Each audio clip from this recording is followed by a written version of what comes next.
नमस्कार, मी दिनेश कांजी. आपण बघताय न्यूज टंका. पंतप्रधान नरेंद्र मोदींचं काल इस्रायलमध्ये 2 दिवसाच्या भेटीसाठी आगमन झालं. इस्रायलच्या संसदेच्या समोर म्हणजे नेसेटच्या समोर पंतप्रधान नरेंद्र मोदी यांचं भाषण झालं. इस्रायलचा speaker of the Knesset medal हा पुरस्कार नरेंद्र मोदी यांना बहाल करण्यात आला. इराणवर युद्धाचे ढग दाटले असताना नरेंद्र मोदी यांचा हा इस्रायल दौरा सुरू आहे. सामरिकदृष्ट्या हा दौरा अत्यंत महत्वाचा आहे. मोदींच्या इस्रायल दौऱ्यामुळे पाकिस्तानमध्ये मोठा होहल्ला सुरू आहे. पाकिस्तानच्या सेनेटमध्ये इस्रायलच्या विरोधात एक प्रस्ताव पारित करण्यात आला आणि आश्चर्याची गोष्ट म्हणजे पाकिस्तानमध्ये तिथे गडबड गोंधळ सुरू आहे आणि इथे काँग्रेस पक्षाने आपली पोटदुखी जाहीर केलेली आहे. काँग्रेसच्या अनेक नेत्यांनी मोदींच्या इस्रायल दौऱ्यावर जबरदस्त टीका केलेली आहे. जगभरामध्ये पंतप्रधान नरेंद्र मोदी यांची लोकप्रियता वाढते आहे आणि हीच काँग्रेस पक्षाची पोटदुखी आहे. नरेंद्र मोदी यांची भारतामध्ये बदनामी व्हावी, जगभरामध्ये बदनामी व्हावी हा एकमेव अजेंडा घेऊन सध्या काँग्रेस पक्ष चाललेला आहे. परंतु मोदींचं सुदैव इतकं भक्कम आहे की काँग्रेस पक्षाचे नेते राहुल गांधी, सोनिया गांधी, काँग्रेस पक्षाचे पदाधिकारी आणि काँग्रेस पक्षाच्या प्रवक्त्यांची विश्वासार्हता इतकी रसातळाला गेलेली आहे. या चिखलफेक मोहिमेचा नरेंद्र मोदी यांच्यावर कोणत्याही प्रकारे परिणाम होताना दिसत नाहीये. नेसेटच्या समोर जेव्हा पंतप्रधान मोदींचं भाषण सुरू होतं तेव्हा सतत टाळ्यांचा कडकडाट सुरू होता आणि मोदींनी जेव्हा या भाषणाला पूर्णविराम दिला तेव्हा सर्व सदस्यांनी उभं राहून टाळ्यांचा प्रचंड मोठा कडकडाट केला. जगभरामध्ये नरेंद्र मोदी यांची लोकप्रियता वाढते आहे. इस्रायलमध्ये त्याच्यावर पुन्हा एकदा शिक्कामोर्तब झालेला आहे. इस्रायल हा भारताचा निसंशय मित्र आहे आणि कृतीतून इस्रायलने ही मैत्री वेळोवेळी दाखवलेली आहे. प्रत्येक वेळी भारताच्या संकट काळामध्ये इस्रायल धावून आलेला आहे. काँग्रेसच्या काळात इस्रायलशी किमान संबंध ठेवण्याचं धोरण होतं, कारण काँग्रेसला अरब राष्ट्रांचा धाक होता. तेल संपन्न अरब राष्ट्रांना दुखवण्याची काँग्रेसची अजिबात तयारी नव्हती. त्यामुळे काँग्रेसच्या सत्ता काळामध्ये इस्रायलला टाळणं आणि पॅलेस्टाईनला कुरवाळणं हे काँग्रेसचं अधिकृत धोरण होतं. अगदी जुन्या काळापासून काँग्रेसची भूमिका पॅलेस्टाईन धार्जिणी राहिलेली आहे. पॅलेस्टाईन लिबरेशन ऑर्गनायझेशनचे नेते यासर अराफात यांच्यासाठी भारतामध्ये रेड कार्पेट अंथरलं जात. पंतप्रधान इंदिरा गांधी त्यांना राखी बांधत असत. परंतु हा माणूस इतका दांभिक होता, इतका नालायक होता की जेव्हा जेव्हा जागतिक व्यासपीठावर काश्मीरचा मुद्दा उपस्थित होई तेव्हा हा माणूस भारताच्या विरोधामध्ये पाकिस्तानच्या बाजूला झुकत असे. काश्मीरींना स्वयंनिर्णयाचा अधिकार आहे असं जागतिक व्यासपीठावर हा माणूस सातत्याने सांगत असे. पॅलेस्टाईन आणि पाकिस्तान हे दोन्ही देश ऑर्गनायझेशन ऑफ इस्लामिक कोऑपरेशन या मुस्लिम देशाच्या संघटनेचे सदस्य होते. या दोन्ही देशांमध्ये जबरदस्त गुळपीट होतं. तरी सुद्धा काँग्रेसने देशहित बाजूला सारून पॅलेस्टाईनला कुरवाळण्याचं धोरण ठेवलं होतं. दोन कारण आहेत. मी तुम्हाला सांगितलं की एकतर काँग्रेसला अरब राष्ट्रांचा धाक होता आणि दुसरं काँग्रेसला भारतामध्ये मुस्लिम मतांची सुद्धा जुळवाजुळव करायची होती. मुस्लिम मतांवर प्रभाव टाकायचा होता. 1970 ते 1990 या 2 दशकांच्या काळामध्ये पॅलेस्टाईनची भूमिका पूर्णपणे पाकिस्तान धार्जिणी होती, पाकिस्तानच्या बाजूने झुकलेली होती. 2000 ते 2013 या काळामध्ये पॅलेस्टाईन पाकिस्तानबाबत सहानुभूती बाळगून होता. 2014 नंतर मात्र पॅलेस्टाईनची भूमिका बदलली. पॅलेस्टाईनने पाकिस्तान आणि भारत यांच्यामध्ये समतोल साधायला सुरुवात केली. पॅलेस्टाईनची जी भूमिका होती ती तटस्थ भूमिका झाली. याचं एकच कारण होतं की नरेंद्र मोदी यांचं सरकार होतं. नरेंद्र मोदी हे शक्तीची उपासना करत होते. नरेंद्र मोदी यांनी पॅलेस्टाईनच्या बाबत अत्यंत रोखठोक अशा प्रकारची भूमिका घेतली होती. 2018 मध्ये नरेंद्र मोदी जेव्हा पॅलेस्टाईनमध्ये गेले तेव्हा त्यांना grand collar of state of Palestine हा पॅलेस्टाईनचा सर्वोच्च पुरस्कार देण्यात आला. बहुधा इस्रायल आणि पॅलेस्टाईन या दोन्ही देशांकडून ज्यांना सर्वोच्च पुरस्कार मिळाले असे नरेंद्र मोदी जगातल्या अत्यंत विरळा नेत्यांपैकी एक आहेत. नरेंद्र मोदी यांचं इस्रायलमध्ये जंगी स्वागत झालं. त्यांना इस्रायलने पुरस्कार दिला आणि त्यामुळे स्वाभाविकपणे काँग्रेस नेत्यांच्या छातीमध्ये जळजळ झालेली आहे. आम्ही पॅलेस्टाईनला कुरवाळण्याची भूमिका घेतली, आम्ही इस्रायलच्या विरोधात भूमिका घेतली, मग नरेंद्र मोदी कसं काय इस्रायलचं समर्थन करू शकतात, अशा प्रकारच्या प्रतिक्रिया काँग्रेस नेत्यांनी द्यायला सुरुवात केली. काँग्रेसच्या नेत्या प्रियंका वाड्रा यांची प्रतिक्रिया आली. त्यांनी असं म्हटलं की नरेंद्र मोदी आता नेसेटच्या समोर भाषण करणार आहेत. त्यांनी गाझामध्ये जो नरसंहार होतोय त्याचा निषेध केला पाहिजे. गाझावासियांसाठी न्याय मागितला पाहिजे. जयराम रमेश काँग्रेसचे आणखी एक नेते, त्यांची प्रतिक्रिया आली की ऐतिहासिक काळापासून काँग्रेसची भूमिका ही पॅलेस्टाईनचं समर्थन करणारी आहे. जवाहरलाल नेहरू 1960 मध्ये पॅलेस्टाईनमध्ये गेले होते तेव्हाचा एक व्हिडिओ जयराम रमेश यांनी एक्सवर शेअर केला आणि त्यांनी असं म्हटलं की इस्रायलचे पंतप्रधान बेंजामिन नेतन्याहू यांची निंदा सगळं जग करत असताना नरेंद्र मोदी इस्रायल दौऱ्यावर गेलेले आहेत. नरेंद्र मोदी यांचं हे वर्तन अत्यंत घाबरट आहे, अशा प्रकारची टीका जयराम रमेश यांनी केलेली आहे. प्रियंका वाड्रा यांचे समर्थक इम्रान प्रतापगडी यांनी सुद्धा गाझाचं तुणतुणं वाजवलेलं आहे आणि नरेंद्र मोदी यांच्यावर टीका केलेली आहे. आणि सर्वात भन्नाट प्रतिक्रिया राहुल गांधी यांची आहे. राहुल गांधी असं म्हणतात की मी नरेंद्र मोदी यांना आव्हान दिलं होतं अमेरिकेच्या व्यापार करारावर आपली भूमिका स्पष्ट करण्यासाठी आणि माझं आव्हान न स्वीकारता नरेंद्र मोदी इस्रायलमध्ये पळून गेलेले आहेत. म्हणजे राहुल गांधी हा एक खूप मोठा जोकर आहे. त्यांच्या विधानावर हसावं की रडावं हे सुद्धा कळत नाही. म्हणजे राहुल गांधी यांनी देशवासियांचं मनोरंजन करण्याचा जो वसा घेतलाय तो सोडण्याची त्यांची अजिबात इच्छा नाहीये. कधी चिखलफेक करून, कधी विखारी विधानं करून राहुल गांधी देशवासियांचं मनोरंजन करण्याचं जे काम आहे ते सातत्याने करत असतात. काँग्रेसची अशी अपेक्षा आहे की नरेंद्र मोदी यांनी गाझामध्ये जो नरसंहार होतोय त्या नरसंहाराचा निषेध करावा. परंतु या तमाम काँग्रेसवाल्यांनी 7 ऑक्टोबर 2023 रोजी हमासने इस्रायलवर जो जबरदस्त हल्ला केला होता, अत्यंत भीषण अशा प्रकारचा हल्ला केला होता, अनेक लोकांचं अपहरण केलं होतं, त्या हल्ल्याचा कधीही निषेध केला नाही. बांगलादेशमध्ये गेले दीड वर्ष हिंदूंवर जो अनन्वित अत्याचार होत होता किंवा देशभरामध्ये कुठेही हिंदूंवर अत्याचार होण्याच्या जेव्हा बातम्या येतात तेव्हा काँग्रेसचे नेते कधीही निषेध करण्याच्या भानगडीत पडत नाही. परंतु त्यांना देशहितापेक्षा आणि हिंदूंच्या हितापेक्षा मतांचं गणित अधिक जवळचं आहे. त्यामुळे नरेंद्र मोदी इस्रायलमध्ये गेले, तिथे त्यांनी गाझामध्ये होणाऱ्या नरसंहाराचा निषेध करावा अशा प्रकारची अपेक्षा काँग्रेस नेते व्यक्त करतायत. मी अनेकदा माझ्या व्हिडिओमध्ये म्हटलंय की पाकिस्तान आणि काँग्रेसचा डीएनए एकच आहे. कारण काँग्रेस हा पाकिस्तानचा जन्मदाता आहे. काँग्रेसने पाकिस्तानला जन्म दिलेला आहे. सलमान खानचा एक जुडवा नावाचा सिनेमा आहे, त्याच्यामध्ये 2 जुळ्या भावांची कथा दाखवलेली आहे. एका जुळ्या भावाला फटका दिला तर दुसऱ्या जुळ्या भावाला वेदना होतात. काँग्रेस आणि पाकिस्तानची परिस्थिती साधारण सारखीच आहे. मोदी यांच्या इस्रायल दौऱ्यामुळे काँग्रेसला त्रास झाला आणि पाकिस्तानला सुद्धा तिथे जबरदस्त त्रास झालेला आहे.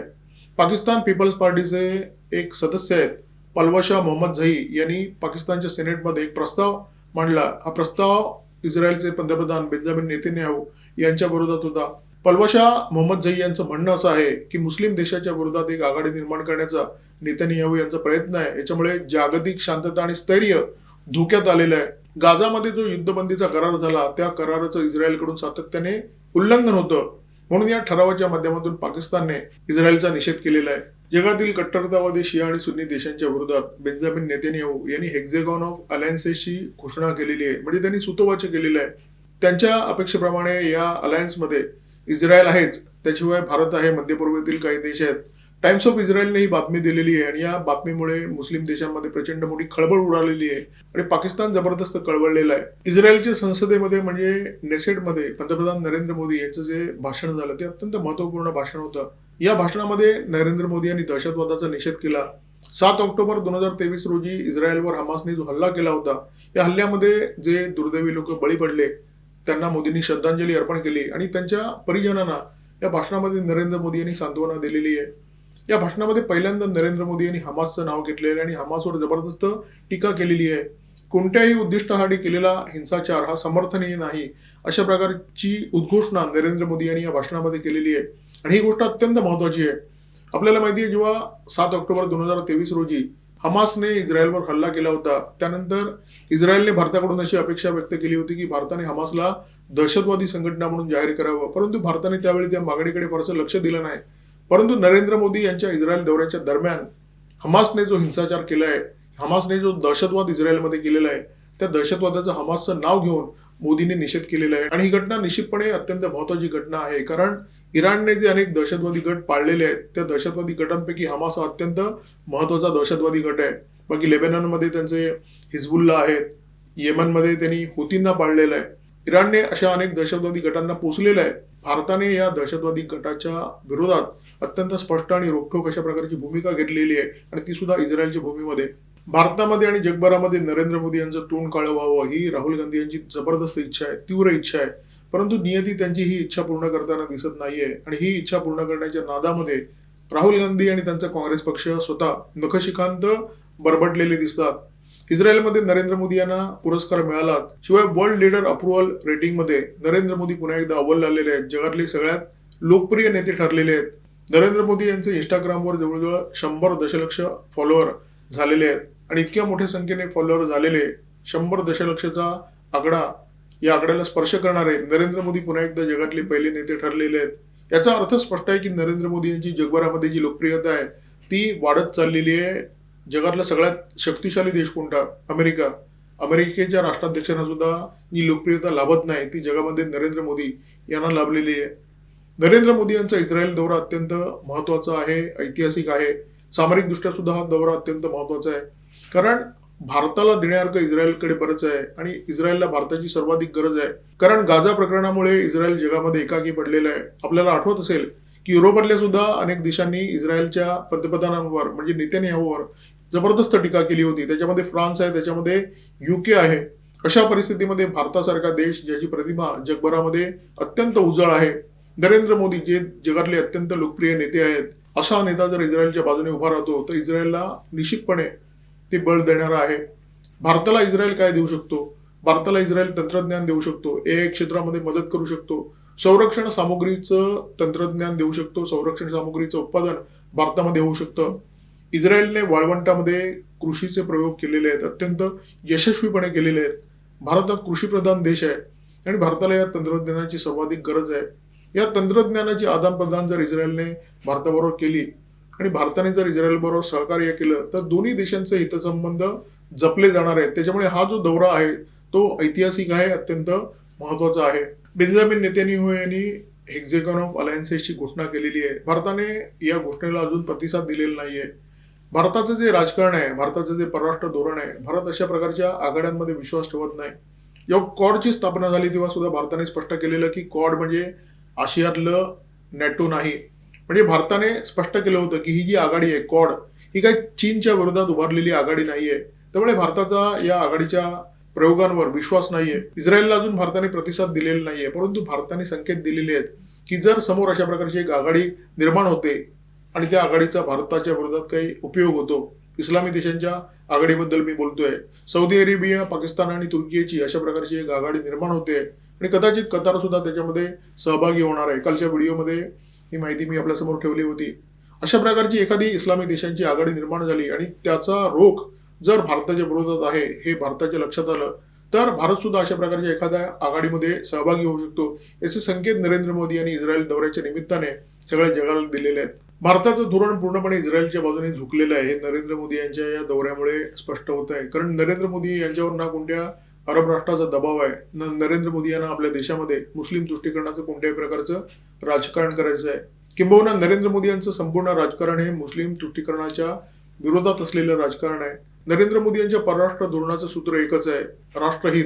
पॅलेस्टाईनला कुरवाळून कोणत्याही प्रकारचं राष्ट्रहित साध्य होत नाही. पॅलेस्टाईनचा जो झुकाव आहे, पॅलेस्टाईनचा जो कल आहे तो पाकिस्तानच्या बाजूनेच राहणार हे भारताच्या लक्षात आलेलं आहे. त्यामुळे आपली शक्ती पॅलेस्टाईनला कुरवाळण्यात खर्च करण्यापेक्षा आपण इस्रायल सारख्या मित्राला जपण्यासाठी या शक्तीचा वापर केला पाहिजे हे भारताच्या लक्षात आलेलं आहे, नरेंद्र मोदी यांच्या लक्षात आलेलं आहे. आणि आम्ही इस्रायलच्या बाजूने ठामपणे उभे आहोत याचा संकेत नरेंद्र मोदी यांच्या या इस्रायल दौऱ्याने दिलेले आहेत.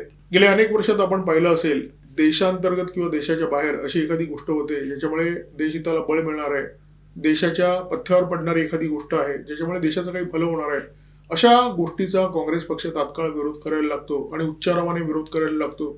आणि काँग्रेस पक्ष एखाद्या गोष्टीचा जितका तीव्रतेने विरोध करतोय त्याच्यावरून तुमच्या लक्षात येईल की ही गोष्ट देशाच्या किती पथ्यावर पडणार आहे. आणि खूप पथ्यावर पडणार असेल तर काँग्रेस पक्ष खूप मोठा ओरडा करतो. तशाच प्रकारचा खूप मोठा ओरडा काँग्रेस पक्षाने पंतप्रधान नरेंद्र मोदी यांच्या इस्रायल दौऱ्याच्या निमित्ताने केलेला आहे.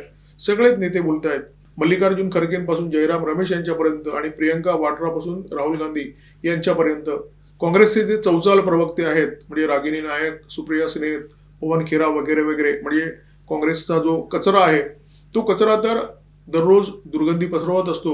या दौऱ्याच्या निमित्ताने सुद्धा ती दुर्गंधी पसरवण्यात येते आणि त्या दुर्गंधीची तीव्रता सुद्धा खूप जास्त आहे.